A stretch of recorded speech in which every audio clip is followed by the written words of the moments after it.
Good evening, everybody. Linda, we're going to start, honey, thanks. Welcome to the May 9th Board of Selectmen meeting. We're at the Town Hall. The meeting is being recorded and on cable television. To start every meeting, we do the Pledge of Allegiance, so please rise. I pledge allegiance to the flag of the United States of America and to the republic for which it stands, one nation, under God, indivisible, with liberty and justice for all.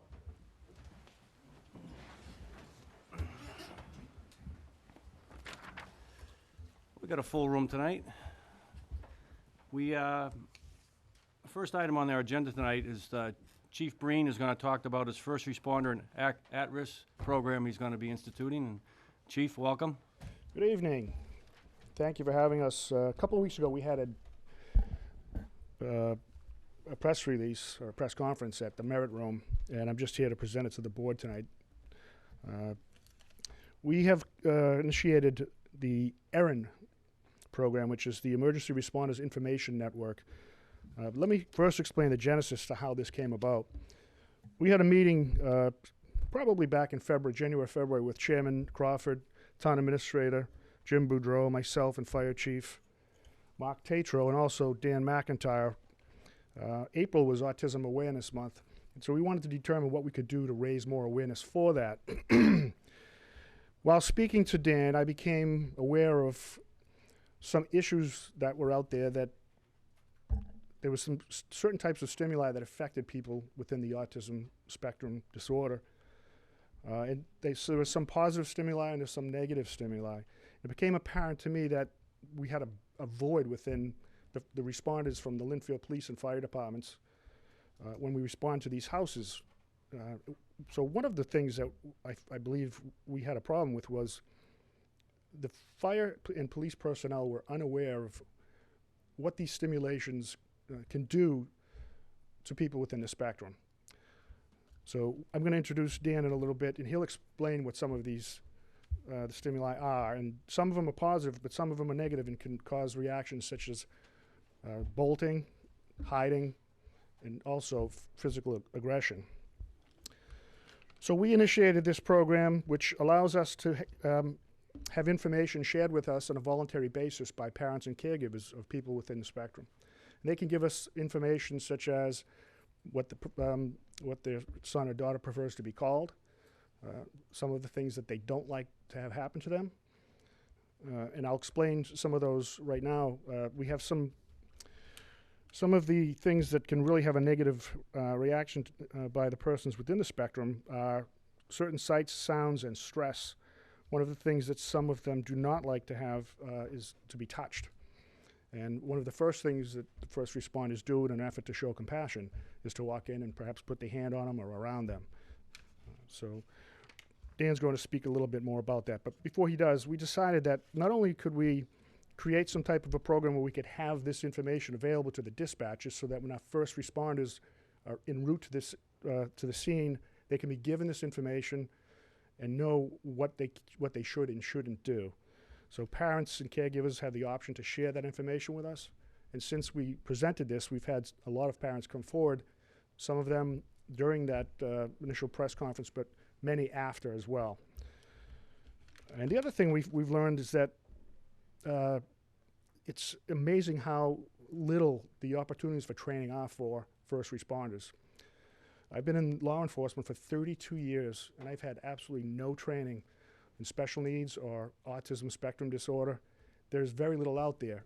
Times are starting to change, and we're starting to get more training. So clearly we wanted that to be part of the mix.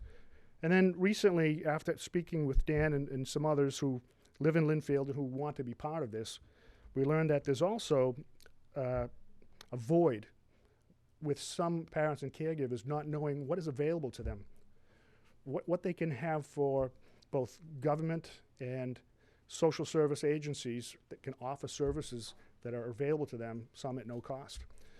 So we're going to have a three-pronged approach here, which is the information that they can share with us, which is protected by HIPAA, so it's not to be shared with anybody. It's private between them and us.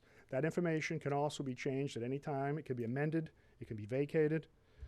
For instance, if that the family moves out of town, we can completely eliminate the message field, or if that person with autism perhaps moves to a different room, or they learn there's another type of stimulus that is affecting them in a negative way, we can amend that to make sure that we're giving the best delivery of services we can give.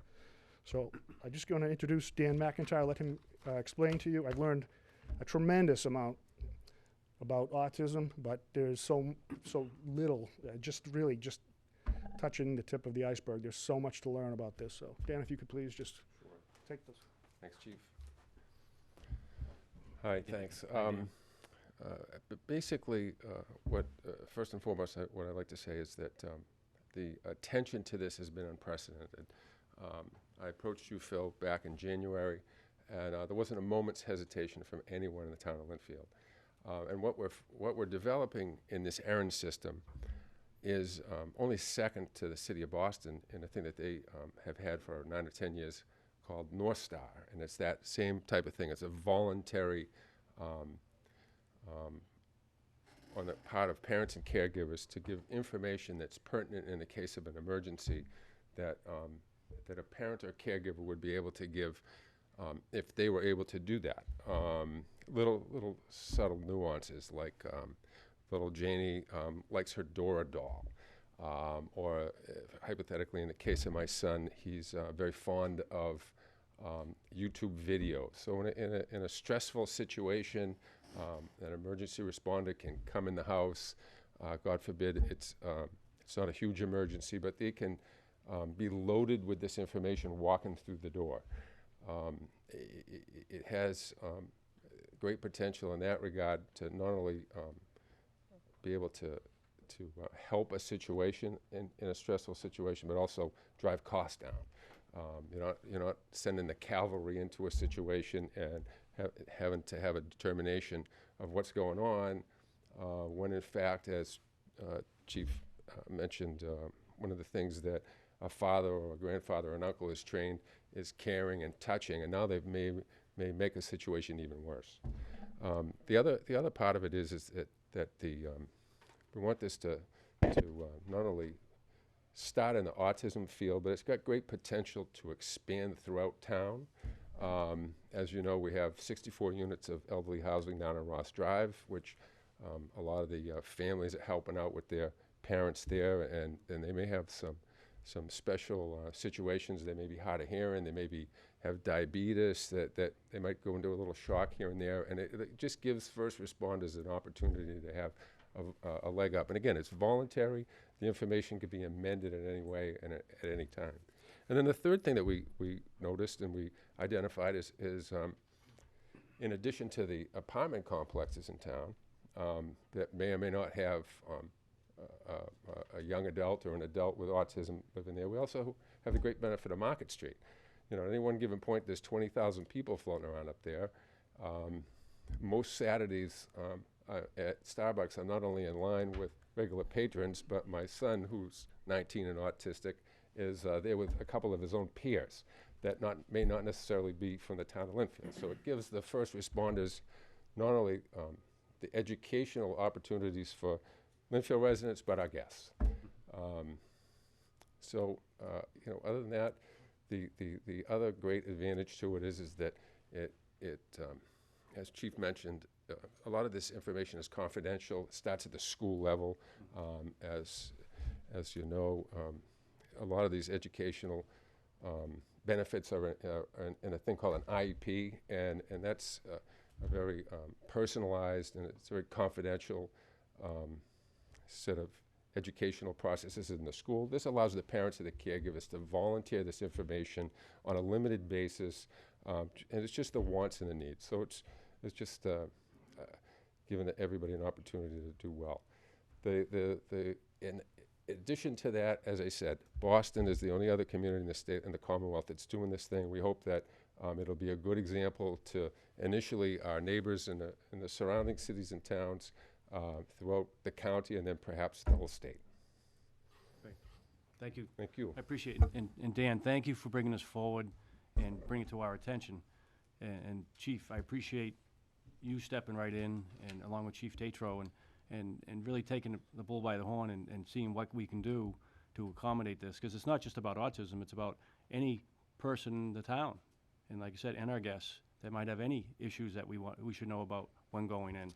I mean, I know there's a lot of kids in town that have allergic reactions to many different things. And, you know, I have a child that's allergic to nuts. It'd be nice to know that when you're coming in there to respond to something. So, Exactly. Well, that's what we're we're pretty excited about the fact that it has scalability. We realized that early on, that this wasn't just for autism.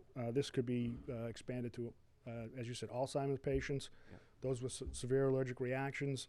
There's really no end to what we can do, and we have the technology to do it. So we feel as though this is something that would also be good to get in the schools. And I spoke to Superintendent Tremblay, and between the special education director, Cara Morrow, they've been very helpful with us, and we're going to hopefully get the form itself given out by the schools at the beginning of the year. And I'm also meeting with the PTO Wednesday, 2 different groups of PTO, and they're excited as well. So I think this has a lot of legs. I think it'll be, in the end, I think it'll be good for the town, and I think it'll be good for the police department. So I want to thank Dan very much, because he's opened my eyes to a lot, and we've got a long way to go. So we're hoping with everybody's help we'll get there. great. Thank you, Chief. Thank you. Appreciate it. Dan, thank you. 2 quick points to make. The form for the voluntary form is available on the town website. Yep. If you go to the police department, it's an easy click spot there. You can fill it out and bring it into the police department. And then to follow up on the autism awareness, we've already scheduled for the 2017 Friday, April 7th, 11 a.m. at the Merit Center. We hope to get that in the LAT calendar and make that just an annual event so that we can lead the way in the local area for that kind of stuff, as it's invaluable to those families that are blessed with that, and they really appreciate it. Great. Thanks very much. Appreciate it. All right. Thank you. It is a great program. Next on the application, on the agenda is the application for an on-premises wine and malt license for Roxy's grilled cheese sandwiches, which I'm looking forward to. Me too. Good evening, members of the board. Attorney Matthew Kimball, law offices at 618 Main Street in Linfield, and I represent Roxy's Grilled Cheese Linfield LLC and its application for a common vitulers license to operate a restaurant beer and wine pouring license, and an entertainment license for the playing of background music and the display of 1 television. With me tonight from Roxy's is James D. Sabatino, who is the sole manager of the LLC. And also with me tonight is Christina Rowley, who will be the on-site manager of the license. Just so the board is aware, all the abutters were given notice, and publication has been made by the town, all in accordance with Mass General laws. And I've got the affidavit of abutters notice with the green.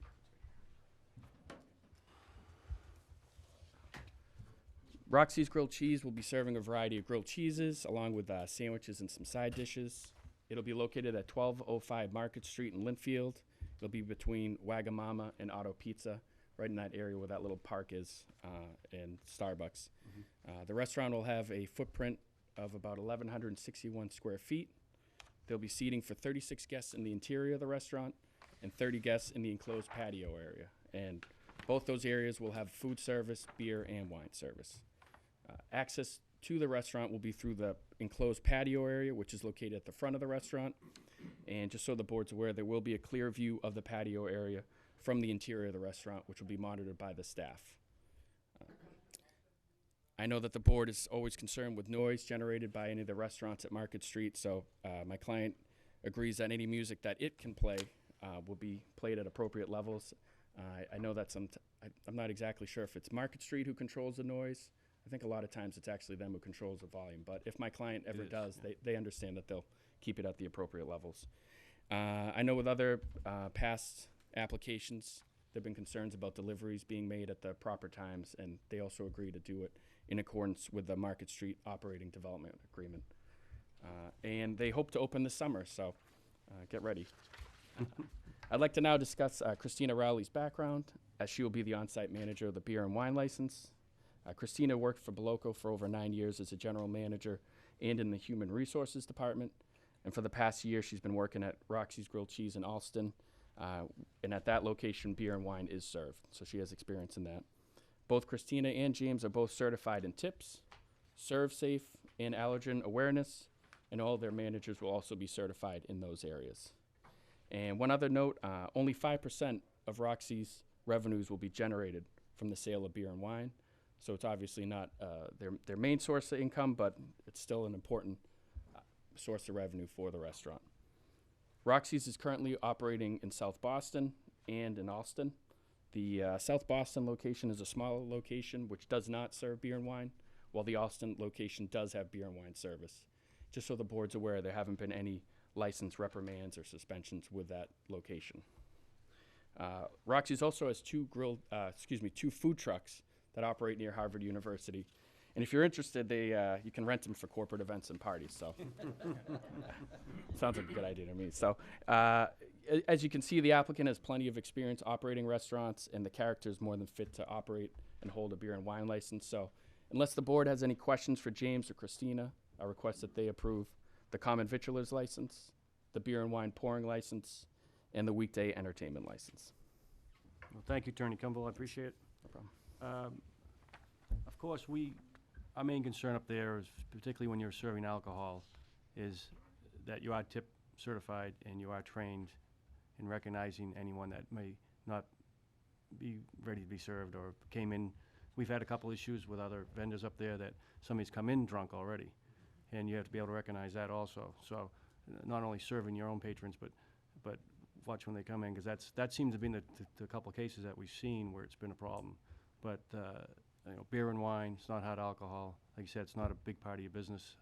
We just want to make sure also the proximity within your location is not conducive to someone, coming up to the patio. It is wide open.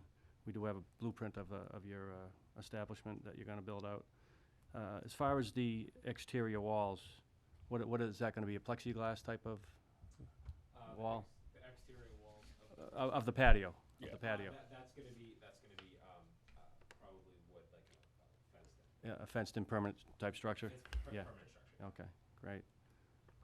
And what's the seating capacity of the interior?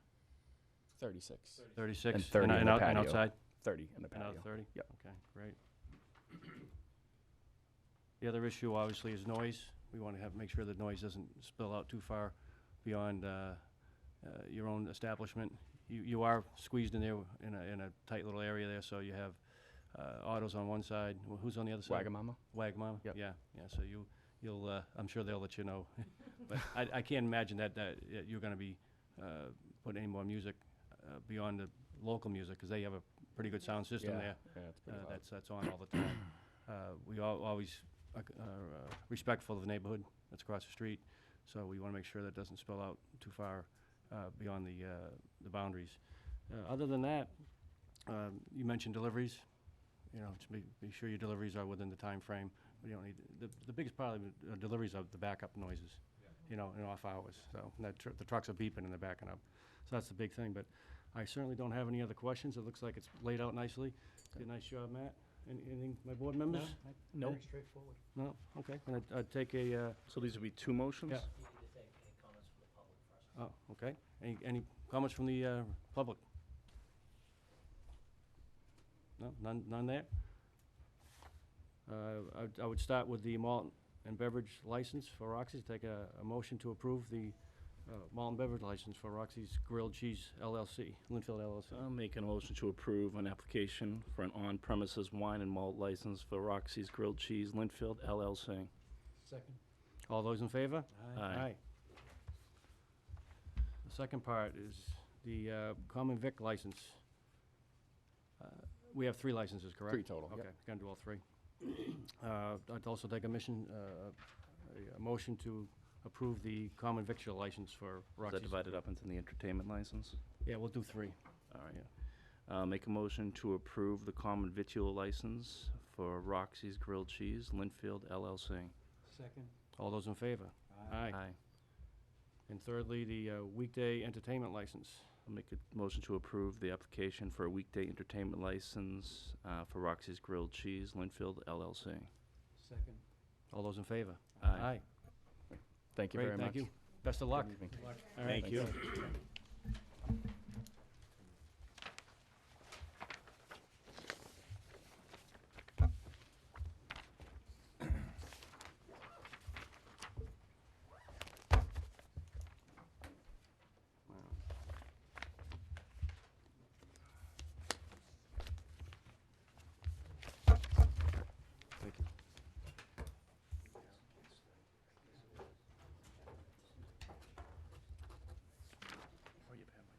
Yeah, go ahead.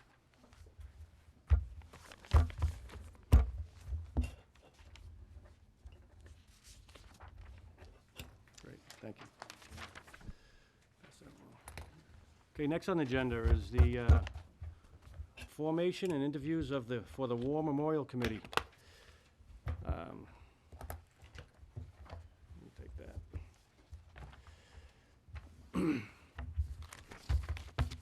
Fortunately, we have some wonderful residents that are all veterans. We've had several come forward of different age groups, fought in different wars, and we've had a total of 8 that have come forward that would like to be on this committee. When we originally set up the committee, we had mentioned that we'd like to do a committee of 5, and it's a committee that's going to design and locate a new war memorial for the town of Linfield as their first charge, and then second charge will be to do a financing program, which I believe that Jason Kimball, when he presented this, he said he'd like to do it as a private fundraising program. And as far as I'm concerned, the more the merrier. And this type of committee, I think that every veteran that would like to come forward and be on this committee should have the chance to do so. I'd like to hear from my fellow members, but what I would like to propose is that we first adjust the committee to a total of 9 members, and then at that point we would approve everybody that's come forward to date as a member of that committee. Chris? So I'd have to, I think that's some good news. This was another tough one. I think it's the same when we had the veterans agent for the town. We had so many great candidates step forward, and I think the more people we can get on this committee for such an important project for Linfield, the better, especially for this piece of trying to locate the memorial and the financial aspect. I think, again, all the people to step forward, there's not one that I think everyone was worthy to serve, so I think increasing that to 9 is a good idea, and one that I certainly favor. I'll just echo Chris's comments. I think going to the 9-member board is the proper thing to do so that we can take advantage of all of the volunteers. And as you said, we really have, I think, some real quality people here that have come forward. So changing it to a 9-member board would be quite appropriate at this time. Great. Well, in that case, I'll first off take a motion to increase the War Memorial Committee board to a 9-member board. I'll make a motion to increase the War Memorial Committee to 9 members. Second. All those in favor? Aye. Now let's talk about the gentlemen that have come forward. I've got several resumes and applicants of interest. Tom Bogart, who's here. Tom, welcome. We've got Paul Donato. You know Paul very well. He's always in every parade and always gives his time to the town. John Harrigan, which I don't think John could be here tonight. I think he had his own meeting with the Water Commission. Jason Kimball, who's the one that brought this up and brought it to us in the first place. Charlie Leach, Chuck Leach, known most of us as Chuck. Chuck, thank you, appreciate it. Ron Nutter, Ron, thank you. Nick Secretary, Nick, thank you again, we appreciate it. And retired Colonel Joe Connell. Joe, thank you, appreciate it. And there's absolutely no reason not to put everyone on this board. I think I would think everyone would agree that you all have the common goal. And I appreciate not only everything you've done for our country, but for what you're doing for the town. So at this point, I would like to make a motion to appoint the 8 gentlemen that have come forward and make that this board, or that the board for the War Memorial Committee.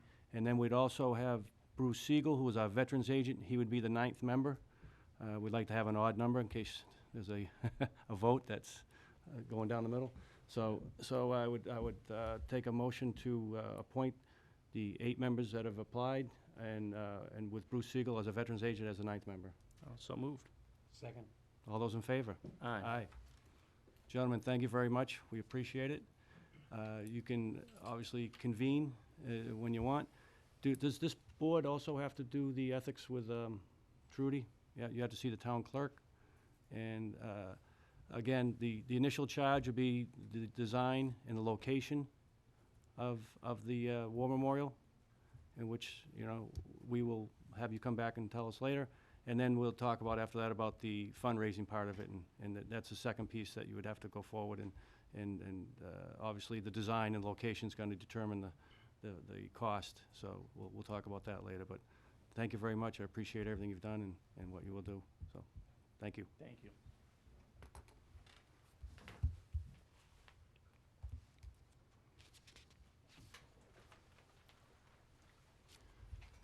Next on the agenda is our Housing Authority discussion for proposed land purchase. We have Joe Markey. Yep. The chair of the Housing Authority. Yes. I want to Welcome. Thank you.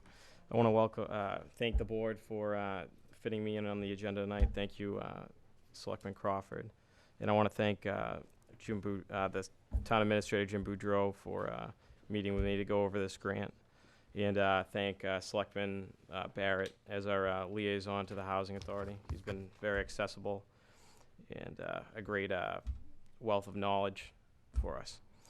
So the grant that I have submitted to the Board of Selectmen for approval to send to the state is the Planning Assistant Towards Housing Authority grant, which is administered by the Department of Housing and Community Development.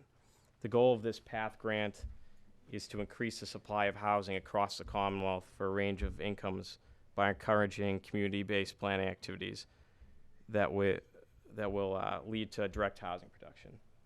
Our Linfield Housing Authority has chosen this particular grant in order to look at the feasibility of developing a parcel of land and opening Program 200 Veterans Priority Housing Development. This housing development would allow Linfield families having incomes below $96,000 or 80% of the median income to be able to live in the development. Our proposal includes applying for $25,000 to the state in order to hire a consultant to see if this project would be feasible.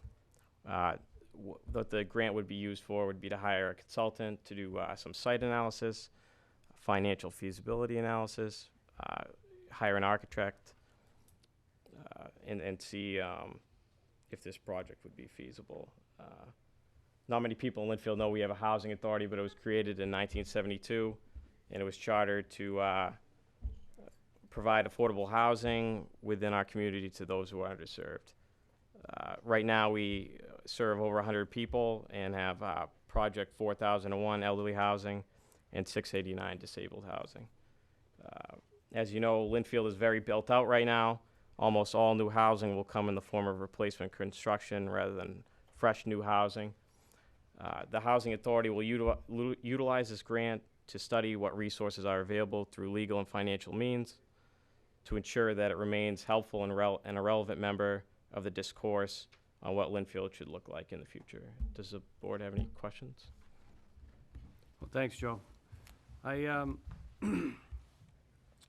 noticed in your first application, I believe, when you went to the state, was for low-income housing, and then you've now changed it to a medium-income housing. Is that kind of? The proposal for the grant actually doesn't state what housing we would like to put there yet. It's just for it's just to see if the project would be feasible to buy. Okay. But the proposal that our board has thought would be most feasible once receiving the grant would be a Project 200 Veterans Priority Housing. Okay. And this is at the Harvey Park? The location? Harvey Park location, yes. Okay. Because I had a response here from the state back in November. It was talking about a low-income proposal from your board for Harvey Park. And that was the initial, it looked like initial proposal that you gave to the state. Low income can be kind of deceiving based on what community you live in. Mm-hmm. So Project 200 housing is considered low income housing, but it's anyone who is below 80% of the median income, and the median income in our community is $120,000. Mm-hmm. So anyone below $96,000 could apply for the housing. Okay. But is that considered low income, or is that considered medium income? It's considered Program 200 housing. Okay. It's not a. Well, because in your letter to me, you indicate veteran family housing and middle income housing. Yeah. Okay. Yeah. So it doesn't mention low income. But that's okay. I mean, I just want to see if you Yeah, changed exactly. paths here somewhere along the way, Definitely. which is fine. You know, I agree, the Harvey Park area probably is a good location to do some development. And the problem there is that they mentioned in their response is the cost, Yeah. you know, which gets it out of what you consider low income, I would imagine. Yeah. Are we talking $1.5 million for that land? Is that? That's the asking price. Yeah. I worked with a housing consulting firm, a pro bono one, and they estimate that the funding at the state level is available through 5 different funds: the Housing Stabilization Fund, the Affordable Housing Trust, the State Home Fund, and the State Housing Innovation Fund. And we'd be eligible for roughly $3.2 million for an 8 to 16 unit development at that property. Does that include the land cost? That includes the land costs at a buy of around $1,000. Okay. Obviously, we haven't negotiated at all with the seller of the property. Right. But that's the location and they're asking $1.5 million now? Yes. And you're looking to put, or rehab or put up new units, or both? Both, if possible. Okay. We really need it's kind of, this grant is kind of a catalyst so that we can see what we can actually do in the project. Right. Without the $25,000 to hire a consultant and come up with a site plan and a financial feasibility study, we're in the early stages of the process. And I saw in part of your application that you're also talking about the adjacent land that's currently owned by Ross Drive and the Housing Authority. Does it continue on to that property also, or is it 2 different pieces? It would solely be on the, we're looking at, there might be a little overflow of an access road from the current property we have to Harvey Park. But they would be connected? They abut each other, yeah. Good. You know, I think that's a good area to look at, working. I'm just trying to figure out what you're trying to build there. Yeah. And I understand that you want to get the consultant in place to help you figure that part out, Exactly. whether it's even feasible at all. Exactly. And because the way I read the Housing Authority regulations is that you can't use certain funds for this. You have to use outside funds. You can't use your Housing Authority funds. Is that correct? It's up for interpretation. Some housing authorities use operating reserves, Yeah, but it's contingent on DHCD approval. yeah, because I noticed that was one of the things he pointed out, that you can't Yeah. use your own reserves, Yeah. which is limiting. They really don't Yeah. let you, Yeah, okay.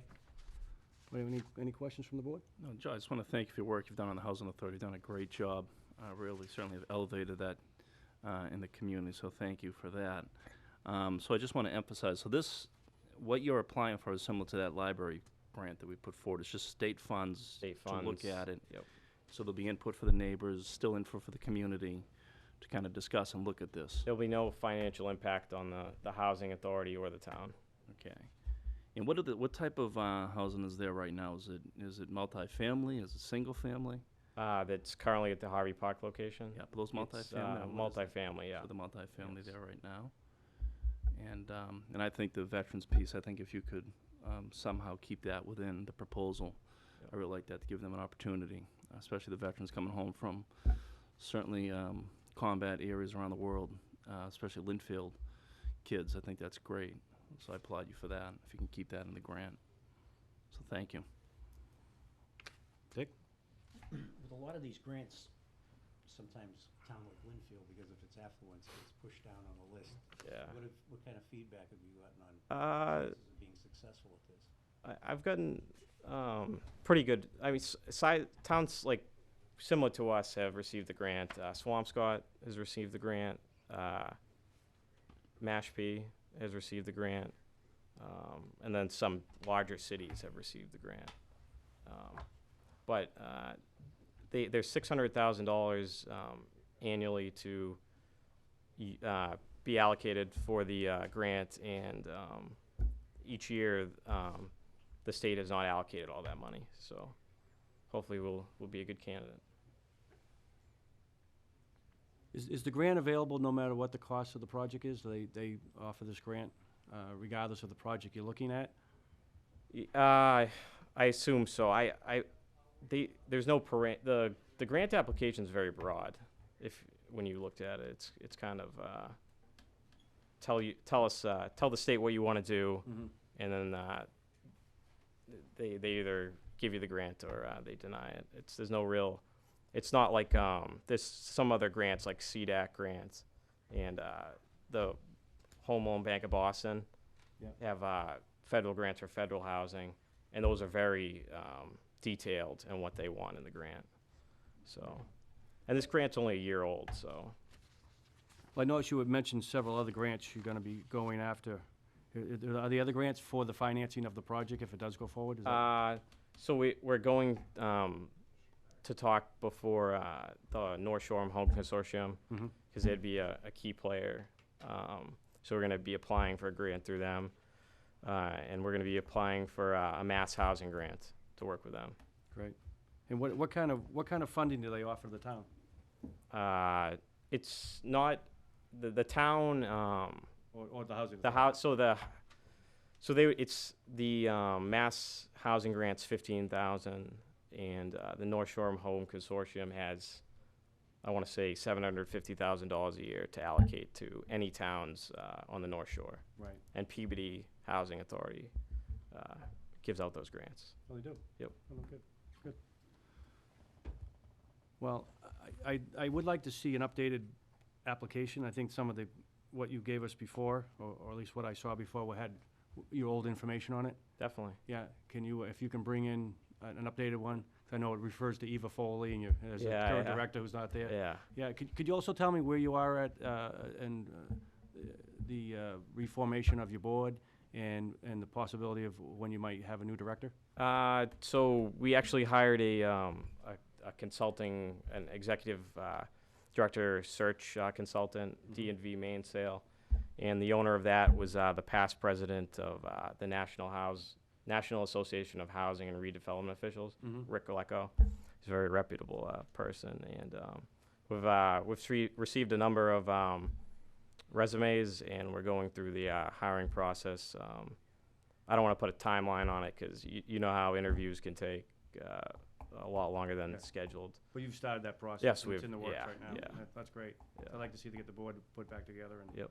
And you have your new resident member. Yes. And has the state made their appointment yet? They're thinking about it right now. They're deciding. Okay. We've been in contact with Representative Jones in the governor's office. Great. Well, I don't have a problem moving forward with the grant application. Absolutely. I members. think we should absolutely move forward with I'll it. take a motion to approve the Housing Authority path grant approval. So moved. And All those in favor? Aye. also, you want to authorize the chairman to sign it, The grant itself? Yeah. the grant application. I'll make a motion to authorize Chairman Crawford to sign the Linfield Housing Authority Path Grant. Second. All those in favor? Aye. Thank you. So keep Thank up the you. good work. Thank you, Thank Joe. you. Appreciate your All right, time. Appreciate it.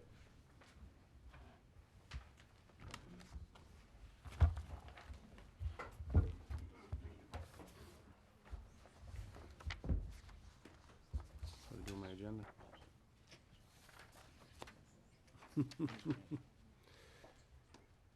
Next, we're gonna talk about the authors payroll signatory for the fire department. Chief, you wanna, talk about that for a minute? As you know, we try and keep at least 2 people able to do all the administrative functions in the fire department. With the departure of Captain Feinberg, we needed someone to, as a backup in case I wasn't in the office, to sign the payroll. Great. And since Jim Alexander prepares the payroll, we thought it appropriate that he be the backup signatory. Well, that makes all the sense in the world. So I'd take a motion to approve Jim Alexander as a signatory for the fire department payroll. So moved. Second. All those in favor? Aye. Aye. Thank you. Chief, thank you. Is that the original? Yeah.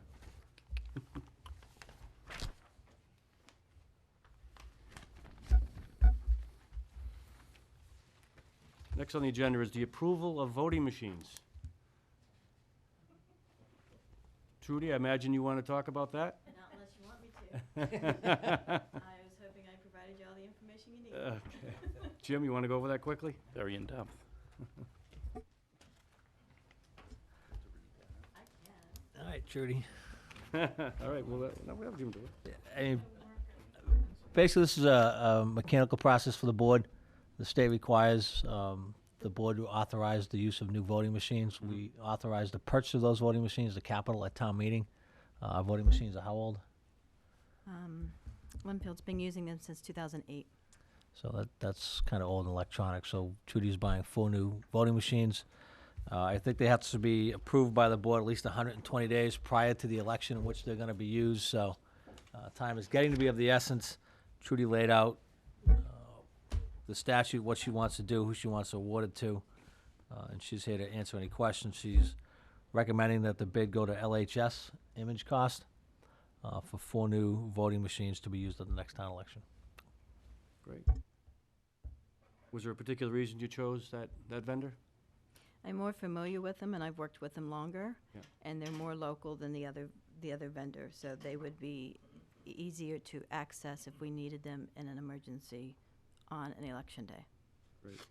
Also, a couple of quirks. We use a 3-bin machine. That doesn't mean much to me.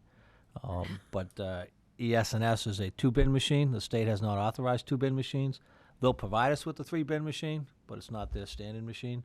So we're getting into an area where I don't think we want to be into, where machines are being, lack of a better term, customized, I guess, for our election. I think we want to buy the standard stock that everybody uses out of the box to make sure that, I mean, it's the most important thing we do is hold our election, so we don't want any problems with our voting machines.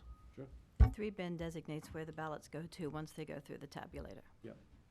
By having the 3rd bin allows us, if for some reason a ballot will not go through, it would then be counted, it's hand counted, so it gives you a side pocket to put it in. And in the back of the machine, there's 2 sides for the write-ins, and for those it's been voted straight without write-ins. Okay. It saves some time from sorting. Sure, it's already sorted out for you. Yeah. Yeah, great. Any questions from the board? No? Is this the motion right here that we have to make? Yep, very last. Yep, go ahead. So the specific to the individual making the motion? All right, I, Christopher J. Barrett, move to discontinue using the AccuVote optic scan ballot tabulator and voting equipment, and to authorize Trudy Reed Linfield's town clerk to purchase 4 ImageCast scanning and tabulation voting equipment through LHS Associates, and to use the ImageCast voting equipment beginning with the September 8th, 2016 state primary and all elections and primaries, federal, state, and local, from that date forward. Second. All those in favor? Aye. Now, you do understand you cannot have any special elections between now and September because you've just voted to discontinue the use of our voting equipment. And no special elections. No more, no special elections, okay. Okay? You just jinxed us. All right. Thank you very much. She says that after we vote. Thank you, Trudy. Thank you, Trudy.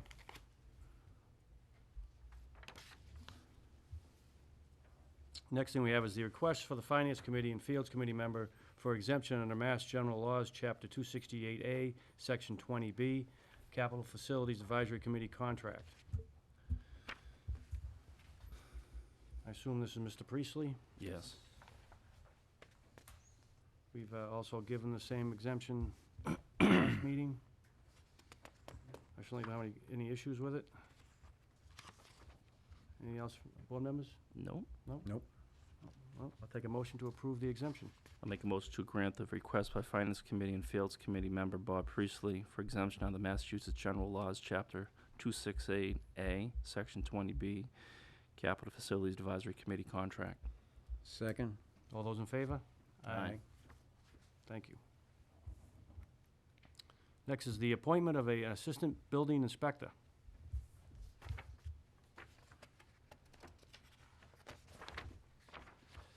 We got a request for the, and a resume from a Richard Colantonio, or Colantuno, how do you pronounce it? I have no idea. Okay, Colantoni, certified building official. We asked for this from Jack Roberto. I assume he's asking for this when he is not available? This is really just for vacation coverage, Yeah. then when Jack's not around. Right. I have no problem. He has a very long resume. I'm sure Jack wouldn't be proposing him if he wasn't confident in him. I think he's perfect for the job. Any other comments? No? I'll take a motion. I'll make a motion to appoint Richard Calantuni for appointment of Assistant Building Inspector. Second. All those in favor? Aye. Next up is our public comment period. If any residents have any comments to bring in front of the board, we'll listen to them. We won't talk about them, but you can bring them for something forward that you might want at a later agenda. Anyone? Mrs. Campbell?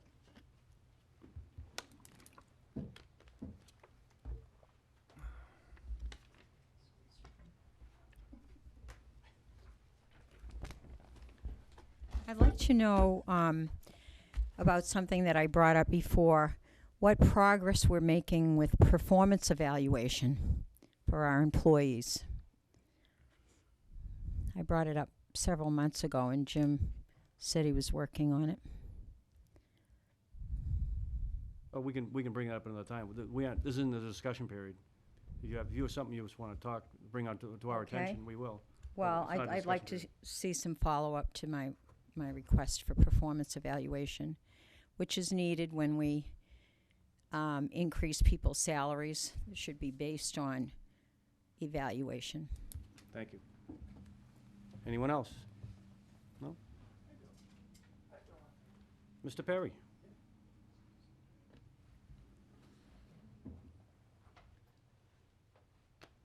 I'm curious, would the town save money changing the town's elections to coincide with the state elections in the fall? Saving the printing costs and all that stuff. Well, again, we could look into it and Yeah. bring it up that way. Thank you.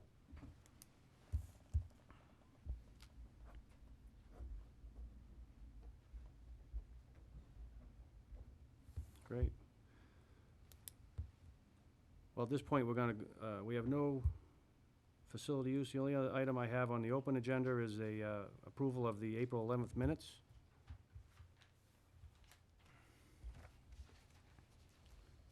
Any comments or questions on the minutes?